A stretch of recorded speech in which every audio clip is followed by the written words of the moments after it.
नमस्कार प्यारे बच्चों, जय हिंद। मैं परिहार सर आप सभी का मेरे इस YouTube channel primary digital study में स्वागत है। प्यारे बच्चों, आज के इस वीडियो में हम कक्षा 5वीं की हिंदी एड ग्रेड की पुस्तक का पाठ 10 के प्रश्नों के उत्तर हम जानेंगे। आप सभी को कक्षा 5वीं की हिंदी एड ग्रेड की बुक ओपन करना है और आपको पाठ 10 निकाल लेना है। तो बिना देर के हुए हम वीडियो की शुरुआत करते हैं और हम प्रश्नों के उत्तर हम जानते हैं।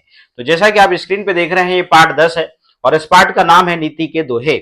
तो प्रश्न है बहुविकल्पी प्रश्न, सही विकल्प छाट कर लिखिए। पहला प्रश्न है, जो तो को काटा बुआई काव्य पंक्ति किसकी है?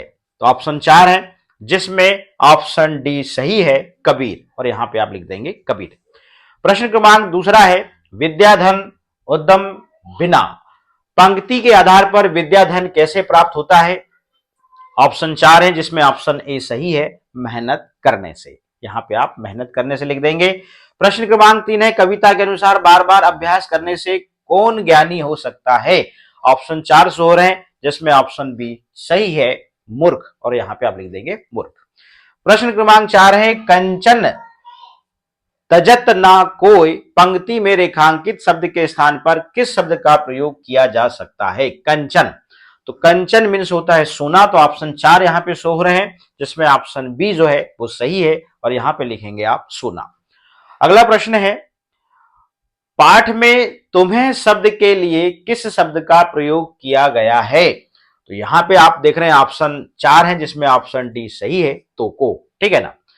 नीचे दिए गए शब्दों में से उचित शब्द चुनकर रिक्त स्थानों की पूर्ति कीजिए। आप देख रहे हैं यहाँ पे शब्द दिए हुए हैं, इनमें से आपको चुनना है और रिक्त स्थान की पूर्ति करना है।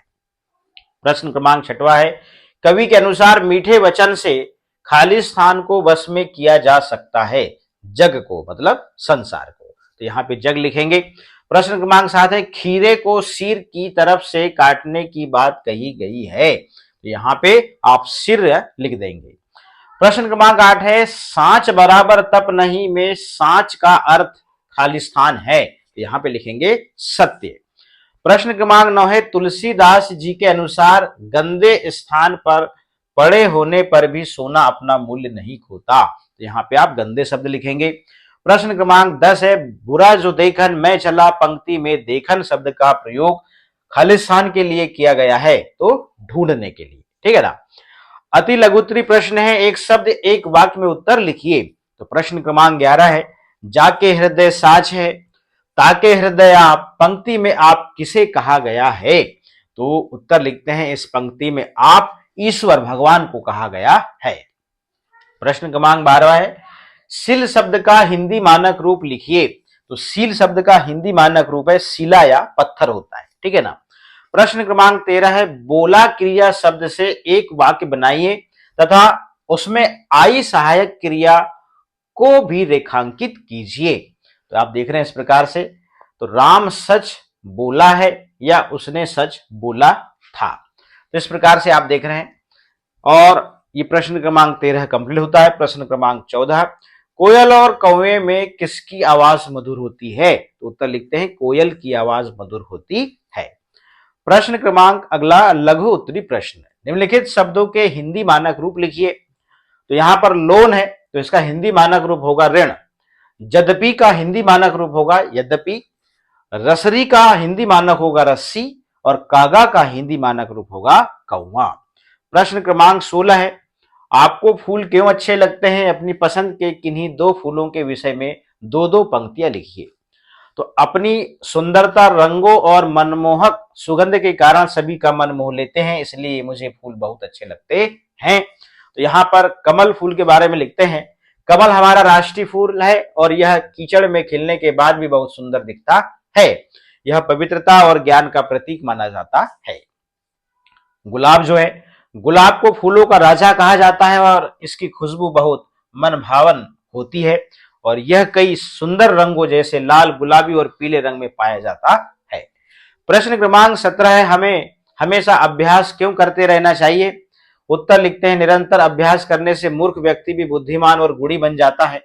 जिस प्रकार बार बार रस्सी के आने जाने से कठोर पत्थर पर भी निशान पड़ जाता है, उसी प्रकार लगातार अभ्यास करने से कठिन कार्य भी आसान हो जाता है और हमें सफलता प्राप्त होती है। प्रश्न क्रमांक 18 है, दिए गए विशेषण शब्दों को उदाहरण के अनुसार संज्ञा शब्दों में परिवर्तित कीजिए। तो ये विशेषण शब्द है मीठा, तो यहाँ मिठाई कर दिए, बुरा का बुराई, खट्टा का खटाई, अच्छा का अच्छाई और तरुण का तरुणाई। इस प्रकार से प्रश्न क्रमांक 18 कंप्लीट। अगला है दीर्घ उत्तरी प्रश्न, प्रश्न क्रमांक 11, पाठ 10 नीति के दोहे में दिए संत कबीर के किन्हीं दो दोहों का भावार्थ अपने शब्दों में लिखिए। तो पहला दोहा है, साच बराबर तप नहीं, झूठ बराबर पाप, जाके हृदय साच है, ताके हृदय आप। इसका भावार्थ है, कबीरदास जी कहते हैं कि सत्य सच बोलने से बढ़कर कोई बड़ी तपस्या या साधना नहीं है और झूठ बोलने से बड़ा कोई पाप नहीं है।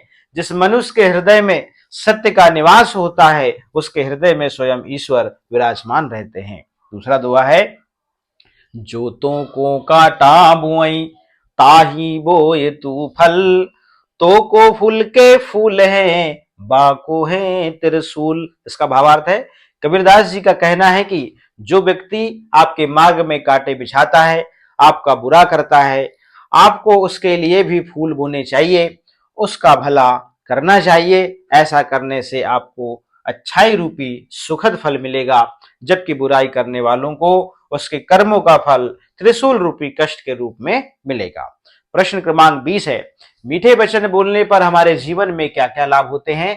तो उत्तर लिखते हैं, मीठे वचन बोलने से हमारे जीवन में निम्नलिखित लाभ होते हैं। संसार में प्रिय बनना, मीठी वाणी बोलने से शत्रु भी मित्र बन जाते हैं और पूरा संसार हमें प्रेम करने लगता है। आपसी संबंधों में मधुरता आती है, इससे घर परिवार और समाज में आपसी प्रेम, मिठास और भाईचारा बढ़ता है। शांति और प्रसन्नता, मीठे वचन सुनने वालों को शांति और आनंद देते हैं तथा स्वयं बोलने वाले के मन को भी शीतलता प्रदान करते हैं। अहंकार का नाश होता है इसमें। नम्रता और मीठे वचनों से मनुष्य का घमंड समाप्त होता है और समाज में उसका सम्मान बढ़ता है। इस प्रकार से प्यारे बच्चों, हमने कक्षा 5वीं की हिंदी एड ग्रेड की पुस्तक का पाठ 10 जो है इसको कंप्लीट कर लिया है। पूरे प्रश्नों के उत्तर हमने यहाँ पे कंप्लीट कर लिया है, आपको भी कर लेना है। तो आज के इस वीडियो में इतना ही, फिर मिलेंगे हम न्यू वीडियो में, नेक्स्ट वीडियो में, नेक्स्ट चैप्टर के साथ में। आप सभी का बहुत बहुत धन्यवाद।